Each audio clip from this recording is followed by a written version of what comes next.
Blazing Gen Z Clashers, ibinahagi ang kanilang singing journey. Tunghayan sa report ni Joel Fernandez.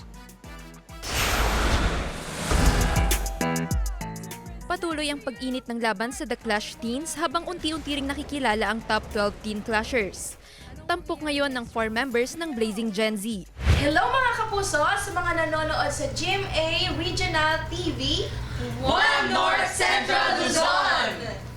My name is Violet Santa Cruz. My name is Hanami Aladi. My name is Inigo Badillo. And I'm Biel Santos. And We are the Blazing Gen Z! It's November. Una nating kilalanin si Inigo Badillo mula sa San Luis, Batangas.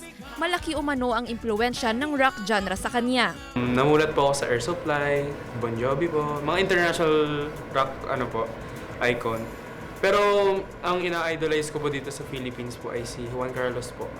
Sa murang edad, nakasali na sa iba't ibang singing competition si Hana May ng Lawak, Pangasinan. Sa kabila ng pagsubok na kinakaharap, nananatili siyang determinado sa pagtupad ng kanyang pangarap. Tulog ba ang Diyos?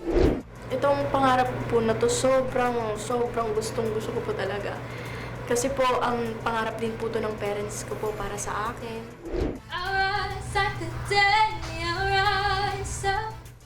Si Violet Santa Cruz naman ng Antipolo Rizal ang napiling leader ng Blazing Gen Z.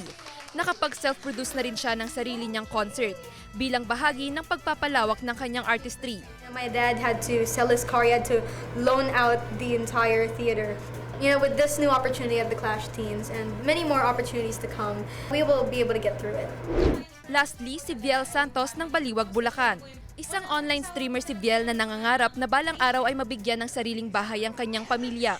Ang pinaka-inspiration ko po talaga ay yung family ko po, especially po yung parents ko kasi walang sawa po talaga sila nagsusupport sa akin. Darating din ang ligaya. Mas marami pang performances at kwento ang dapat abangan mula sa Blazing Gen Z. Tutok lang sa The Clash Teens tuwing linggo 7:15 PM dito lang sa GMA. Joel Fernandez, One North Central Luzon.